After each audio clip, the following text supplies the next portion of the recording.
Welcome to Pursue Wisdom, the teaching podcast of Bethlehem Church in Austin, Minnesota. I'm Pastor Paul Steele, and we are in a sermon series called Asking for a Friend. We all have questions when it comes to God, the Bible, what it means to follow Jesus. And we would like some answers to those questions to give us confidence in what we believe. And so my prayer is that in this sermon series, you will be encouraged, that you will be given some reasons on why you can know that following Jesus is the absolute best way to live. Let's get into the sermon.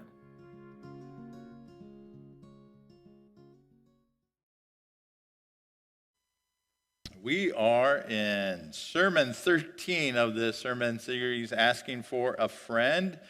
And today we are answering the question, what is the difference between being spiritual and being religious? Being spiritual and being religious. So our sermon text is found in Galatians chapter 5, verses 2 through 6. Galatians chapter 5, verses 2 through 6. So between the years 1967 and 1970, Pistol Pete Maravich was one of the best, if not the best, college basketball player in the United States. He averaged, this is what he averaged in college, 44 points per game. And then in 1970, he was drafted in the number 3 to the Atlanta Hawks, where he played in the NBA for 10 years and retired in 1980. After scoring almost 16,000 points. At the time, when he retired, he had scored the most points of any guard. Since then, that's been eclipsed. And so Pistol Pete was just known for his crazy playmaking style of ball handling and passing and shooting, and played for 10 years, 70-plus games in the NBA. And then on January 5th, 1988, I don't know if you guys remember this, Pistol Pete was on Focus on the Family with Dr. James Dobson. And sometime shortly after that, he played a pickup basketball game with Dr. Dobson and some of his colleagues. And during that game, Pistol Pete collapsed and died of a heart attack. Well, what they came to find out was that he had a congenital heart defect. And so at the age of 40, he died from having a bad heart. Just think, here is a guy that played so long in the NBA, so many minutes, was at the top of the game, and on the outside looked perfectly healthy, but in the inside, his heart was damaged. It wasn't healthy. A person's physical appearance doesn't reflect the health of their heart. And likewise, a person's spiritual appearance doesn't reflect the heart of their health. In fact, Jesus taught this very truth in Matthew chapter 23, verses 27 through 28. Jesus says this. He's talking with the religious leaders, the Pharisees, and this is what he says. "What sorrow awaits you, teachers of religious law, and you Pharisees, hypocrites!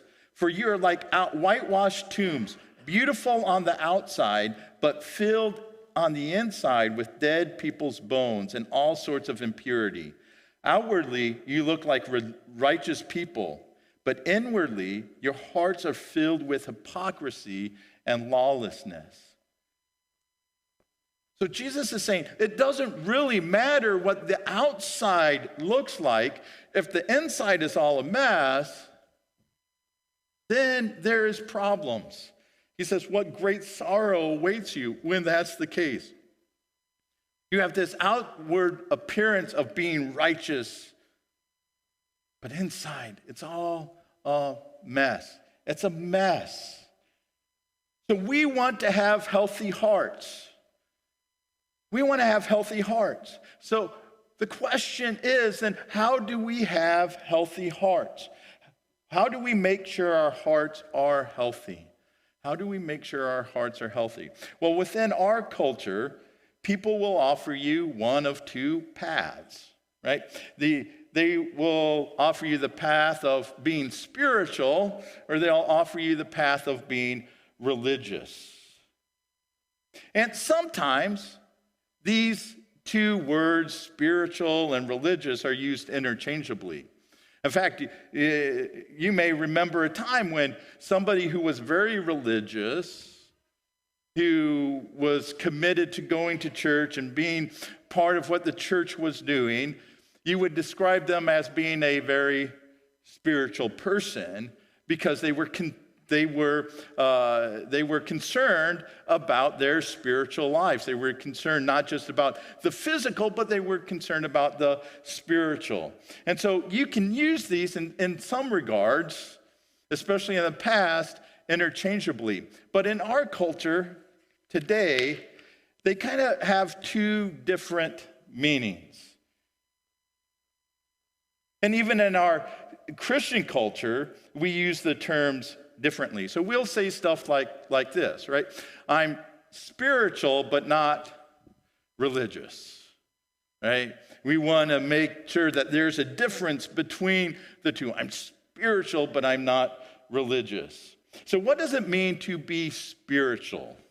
Well, being spiritual generally refers to a sense of connection to a higher power, to a universal consciousness, a special connection to the natural world. It involves practices such as meditation, especially Eastern meditation, right, which is different than biblical meditation, because Eastern meditation is about emptying your mind. Biblical meditation, what the Bible asks us to do, is about concentrating and focusing on what God's word says. So there's a little bit of difference there. Yoga, self-reflection, journaling, and just connecting with nature. Those are all kind of things that are connected with being spiritual. Being spiritual encompasses a wide range of beliefs and experiences. In fact, you don't have to believe in God to be spiritual. One of my Twitter follows, and I've followed him for a long time. I started following him when he was an evangelical Christian. But now in his Twitter bio, he says he describes himself as a mystic atheist. Like connected, having this sense of awe about the natural world, right? Remember a couple of weeks ago when we had the sermon on the Trinity, I started with the illustration or talking about what was her name? Diane Nyad, who was the swimmer who swam from Cuba to Mexico, or to Florida, to Florida, 63 miles. And Oprah interviewed her, and she talked about how she can stand on the beach and just have this sense of awe about nature and about what she's seen. And Oprah said, well, then I wouldn't call you an atheist, right? There's this sense of awe, this spiritual connection. So when we're talking about being spiritual, that it's really about kind of this sense of feeling connected to the world around us. And in a Christian sense, when we're talking about being spiritual, it's that feeling of being connected to God. Right? It's based on this feeling. You might not have any evidence necessarily it's just like, this is the way I feel. And so every once in a while, as I'm standing at the door, as people are leaving, I'll get this comment. Oh, the Spirit was really moving today. It's that sense of feeling. Because I may not have felt that, like, really? I'm not really for sure if I felt that same thing. But it's that sense of feeling. This is my sense about it. Now, we live in being religious then. So what does it mean to be religious? Well, being religious is really about a commitment to a specific set of beliefs and practices. It's about attending worship services. It's about following a moral code, believing a creed or a statement of faith. Those are all kind of elements of being religious. And there are many different religions and denominations that a person could commit their lives to. Now, being religious is all about adhering to core practices and core beliefs. So it's more about commitment. So on the one hand, you have spiritual, which is most about, well, this is how I feel connected. Being religious is all about commitment. Well, I'm committed to these certain things, and you can be committed to a vast array of things, right? You can be committed to Islam. You can be committed to Buddhism. You can be committed to Hinduism. So you can be committed to any sort of religion. So it's about that commitment. There's specific practices, there's specific beliefs, and that's what you're adhering to. Now, we live in a culture, and I already kind of said this, we live in a culture that looks negatively on religion. And so one of our things that we will say as Christians is that Christianity isn't a religion, it is a relationship. Christianity isn't a religion, it's a relationship. Because we want to get away from that idea that Christianity is a religion, even though it fits perfectly with the definition of what a religion is. And this comes out of, so just a quick little American church history. So in the late 1800s, you had progressivism that started to seep into the church. So there was a lot of doubt about the authority of the Bible and whether the Bible is true. And that gave rise then in the early 1900s to fundamentalism, where you're getting back to the fundamentals. And that morphs into the 1930s, 40s, 50s, 60s into this idea of religion is more about the things that you don't do. I talked a little bit about this on Sunday night with the group that came for that discussion on Sunday night. But, so I grew up, and we lived a few years with my grandparents when we moved to Iowa to the farm. And my grandparents were very strict about certain things. Like, you couldn't play cards, like just this deck of playing cards. Like, that was out of the question. We had some, and my grandma found it, threw them out, right? Like, you don't, as Christians, you don't have those types of things. You don't listen to certain music. You don't go to certain movies. There's the thing that we joked about, that you don't drink, swear, or chew, or go with girls that do. Like, you don't do those types of things. And Christianity becomes more about what you don't do than who you truly are. And so to counteract that, then in the 1960s, is you have this thing called the Jesus movement, right? And the Jesus movement then wants to say, hey, Christianity isn't what you thought about. It's not what you experienced growing up. It's a relationship, right? It's how you feel. It's this spiritual thing. It's this spiritual connection. So it's trying to get away from this and promote that. Now, my problem with this, and this is just a personal opinion, you can take it for what it's worth. My problem with that is that I don't know how you have a relationship with God without practicing the religion of Christianity. Right?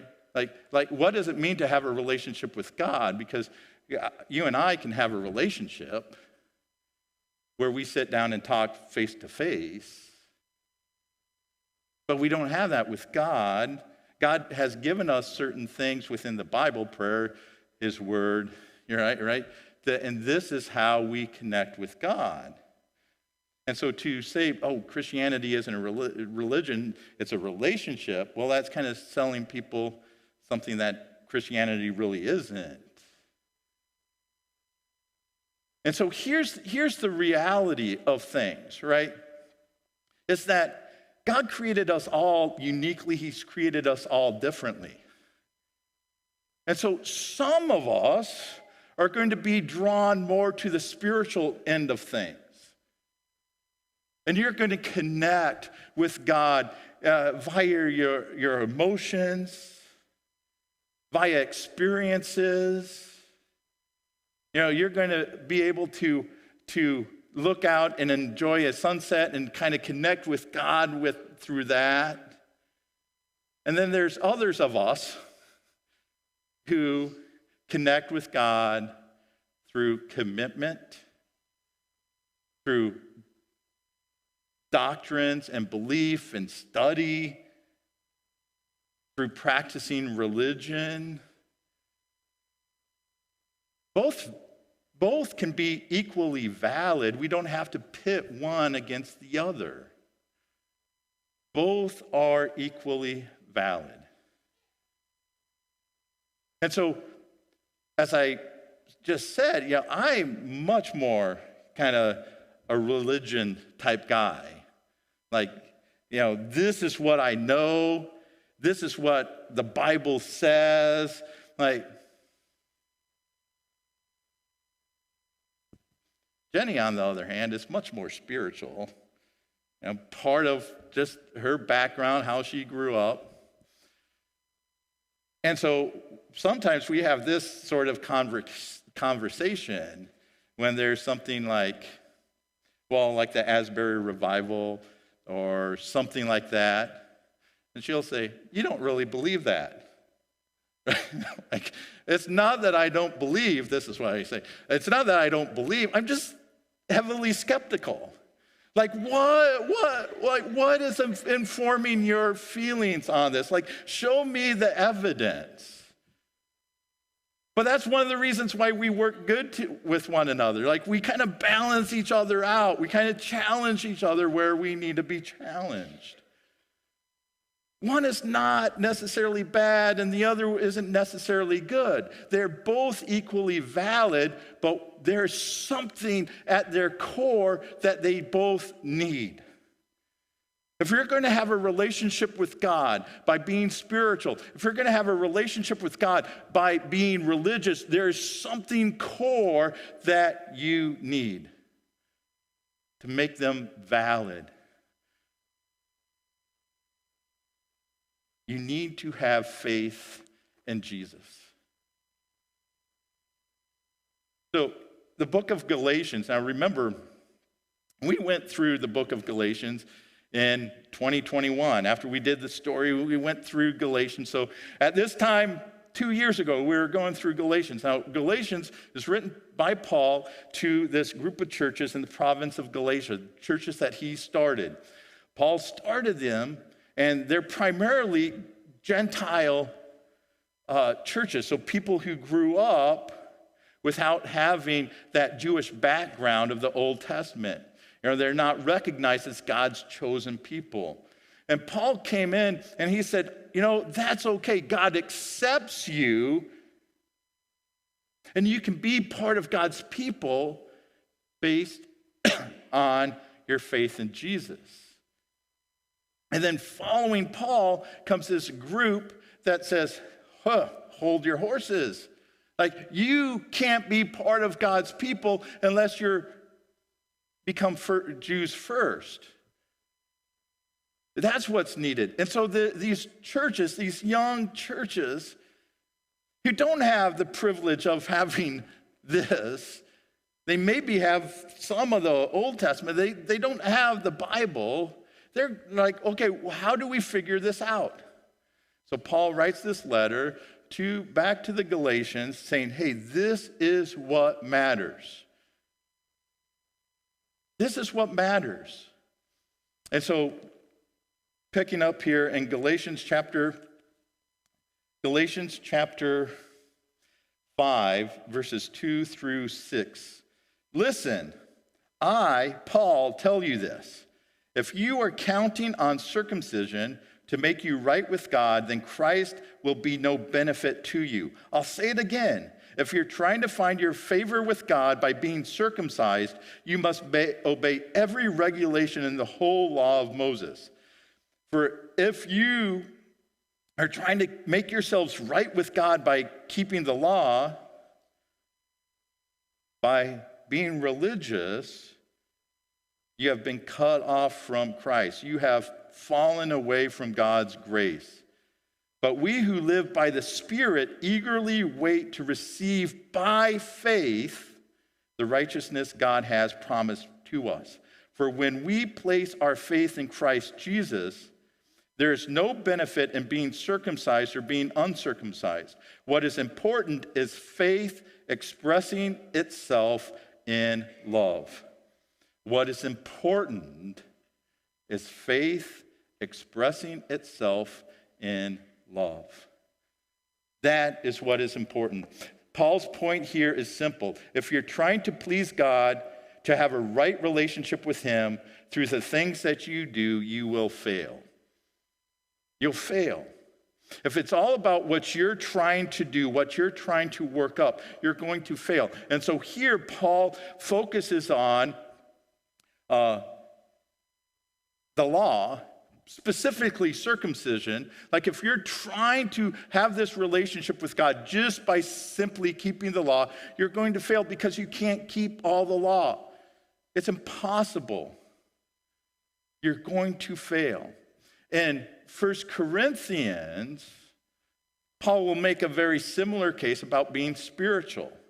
So in 1 Corinthians chapter 12, he talks about all these spiritual gifts that you can have, all these different experiences. And then we come to 1 Corinthians 13, what we call the love chapter, and we kind of a lot of times rip that out of context and we recite it at weddings and all this stuff. But what Paul's doing there is he's saying, it doesn't matter how spiritual you are. It doesn't matter if you can prophesy. It doesn't matter if you can do miracles and do healings. Like all of that doesn't matter at all. What matters is, are you loving? Is your faith being expressed through love? That's what matters. And so a lot of times we get caught up in these things and we kind of pit them against each other. I'm spiritual, I'm religious, this is what you should be doing. No, this is the experience you should have. And we miss the entire point. And the point is our faith in Jesus? And are the things that we're doing, are they connecting us with Jesus? And is the Spirit coming in and transforming our lives, increasing our faith, so that as we live as representatives of Jesus, and we do that by love, right? Because that's the great commandment, to love the Lord our God with all of our heart, soul, mind, and strength, and to love our neighbor as ourself. So you can practice spirituality. You can have all the awe and wonder you want. But that's not going to connect you with Jesus. And likewise, you can come to church every Sunday. You can take communion. You can read through the Bible every year for the rest of your life, but that's not going to make a difference if you don't have faith in Jesus, a faith that is transforming you so that you're living a life of love. That's the point. That's the point. So verse 6 is the key. What is important is faith expressing itself through love. That's when you know you have a relationship with God. It's not the fact that you have a sense of awe and wonder. It's not that you can point to your perfect church attendance and all the gold stars you got at Sunday school. No, the way that you know that you have a relationship with God is that your life is changing and you're becoming a more loving person. That is the difference. That's what is needed. And in order to do that, there are certain things that we just need to be anchored in, that need to be our foundation. I don't care if you lean more towards the spiritual end of things or more towards the religious end of things. But in order to really have a relationship with God, you have to be anchored in the Bible so you know what God's truth is. And that can inform you in your experiences and in the disciplines that you do. You need a community of faith that comes alongside of you and supports you and encourages you, right? That's what we see in the early church. Acts 2:42, we keep coming back to that because I think that's foundational. And they devoted themselves to the apostles' teaching, to the fellowship, to the community, to the breaking of bread, even the Lord's Supper, and to the prayers. Like that needs to anchor you and your faith and inform what you do. That's critical. So what makes it different, what allows us to have a relationship with God, is first, right, is remembering the fact that God took the initiative to have a relationship with us and sent Jesus to die for us. And then it's our response to him in faith, a faith that grows over time, that allows us to be more loving, more caring, because that is how we represent God in this world. What it means to be created in God's image is that we are God's representatives. We bear his image. We demonstrate his character in this world, and we do that by our love for one another. So the divide isn't between being spiritual or being religious. It's about having faith in Jesus or not having faith in Jesus. That's the divide. You have faith in Jesus or do you not? That's going to determine everything else. When we have faith in Jesus, then he's going to lead us to become the people he wants us to be. So here's our big idea this morning. So much quicker than the last 2 weeks. Here's the big idea this morning. Having a relationship with God isn't about being religious or being spiritual, but about having faith in Jesus.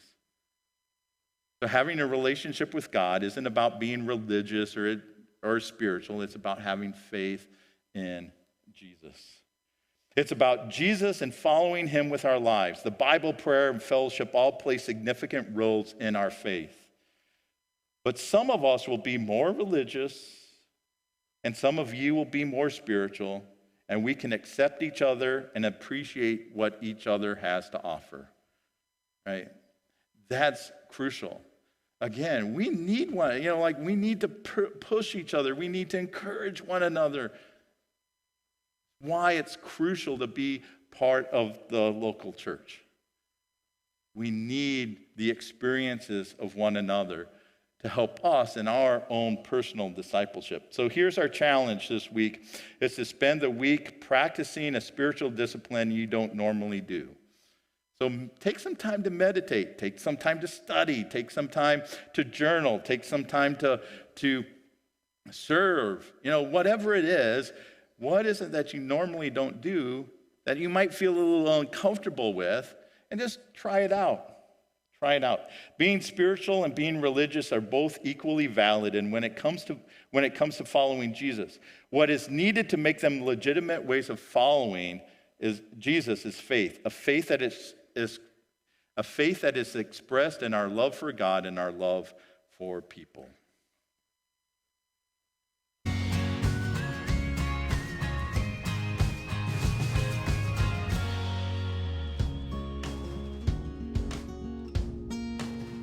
We don't have to worry about the questions that we may have. God's not afraid of them. There are good answers to the questions that we have. And I am confident that as we seek these answers, God is going to use the whole process to strengthen our faith and make us into the people that He created us to be. Keep on asking those questions and keep on looking to God.